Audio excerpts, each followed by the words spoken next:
Hi everyone. Today I'm going to be talking to you all about the divide between special education and mathematics.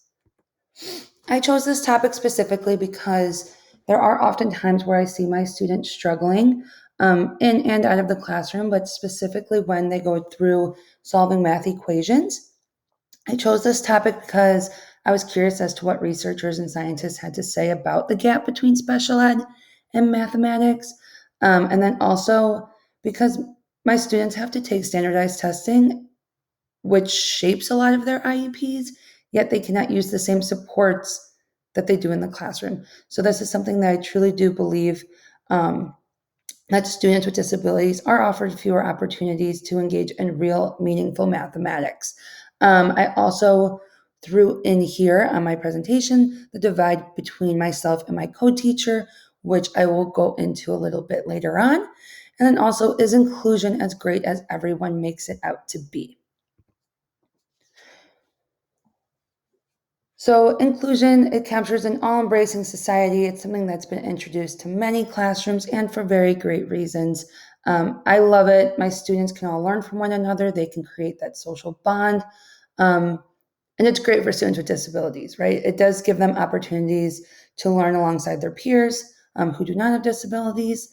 It also establishes a successful inclusion classroom, which varies in complexity and a knowledge approach. So, my research is not about inclusion, actually. It's rather the divide with including in students with disabilities in a general education math setting. So, one of my first arguments is the divide amongst teachers and their own education. So, through my research, I did actually find a lot of insight on this topic. Um, to start, I do want to note that special education teachers learn differently than general education teachers when they are going through their own schooling. So students with disabilities, they have a medical condition, whether that's physically, emotionally, cognitively, it is a medical condition, and special education teachers are educated on this and the background of this.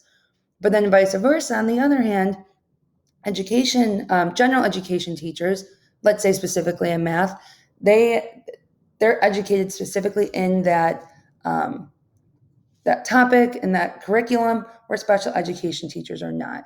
So when we're talking about giving our students the best practices or the best education that they deserve, how are special education teachers expected to give that when they're not educated completely on the content themselves?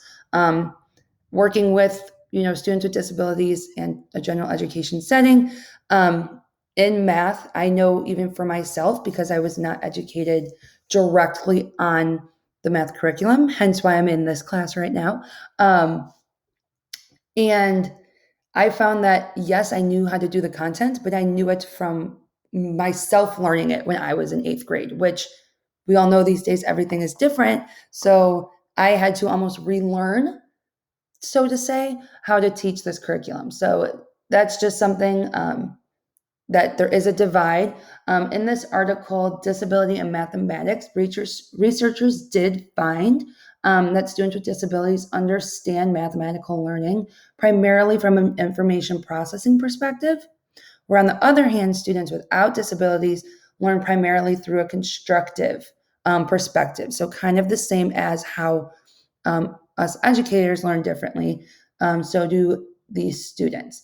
This is important to note because the math curriculum is shaped around students without disabilities. So, from that constructive point of view, and with that said, standardized testing is also constructed and shaped around that constructive point of view. So, it's not targeting the students with disabilities, it's targeting those students without disabilities. My next argument is whether the achievement outcomes may be biased, and that students who exit special education can continue to be at risk for lower mathematic achievement. So, through this research, I found that when disability status was determined on the basis of special education placement each year, the achievement gap was larger across grades than when the subgroup of students with disabilities was defined more broadly.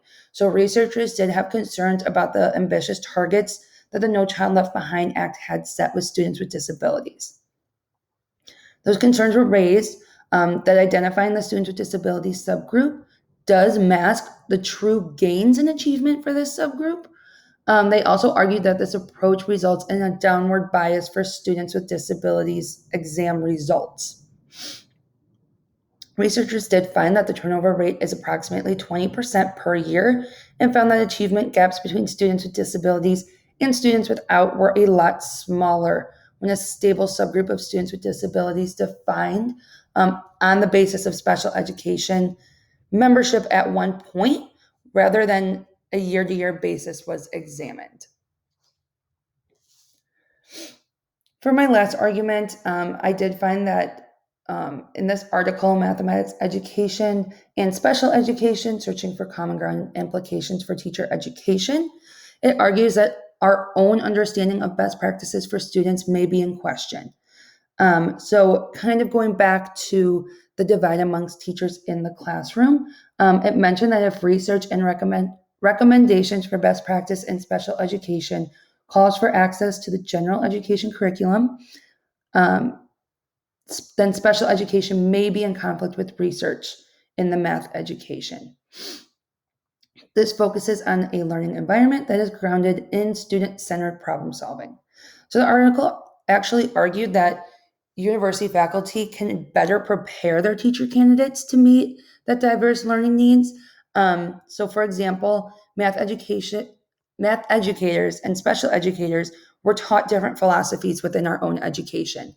So special educators are taught to use an IEP, an individualized education plan, to shape a student's goal, to shape their learning throughout their education, right? Specifically around this IEP within their classrooms, within their math class.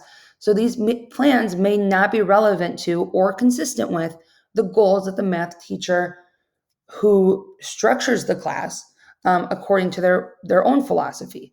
So this could also be an indicator. I could have specific math goals for one of my students, and it may not align with the goal that my co-teacher is currently working on for this unit, which is okay, but it needs to also be a concern at the same time, because if you're going a whole month in this one unit, or 3 weeks, what have you, in this one unit, and it's not hitting any goal at all for this student, how are they getting that practice, right? So when we write goals for our students with disabilities, right, they're split between 3 to 4 months in between each target, each benchmark. And so a whole month without that practice really could affect the goals and achieving them. So do I agree with these statements and these arguments? For the most part, yes. I do believe that there is a gap amongst teachers in their own education and their different philosophies. Whether the achievement outcomes are biased, I think this is kind of a gray area, and I'm still trying to find the why behind that. I just think that there's more research to be had and found and whatnot for that one. But yes, overall, I do agree with these. In the past year, I did work in a math classroom as the special educator with a general education teacher and then a teaching assistant. And there were times where I had to collect data on specific goals and they did not align with the work at hand. My district specifically, we follow a curriculum, we have a calendar, and so it's hard to move things around that may fit my needs as a special education teacher. But before I move on to the implications in the classroom, I do want to make it clear that inclusion in the classroom is amazing, and I would never want that taken away. But I do feel that there are some challenges that may need to be researched a little bit more and possibly changed or just tweaked a little bit. But yes, so moving into the implications in mathematics education, I found this quote in an article called Mathematics in the Spotlight, and it said, "Mathematics extends our thinking and imaging power." I think that's so important. It discussed that implications in creating constructive mindsets in young people are to help with problem solving later in life. So meaning and purpose is extremely necessary when it comes to our teaching within mathematics to students. Just that deep understanding is really of a value. So within that, the conclusion of this implication is that creating real world experiences is extremely necessary for students with and without disabilities.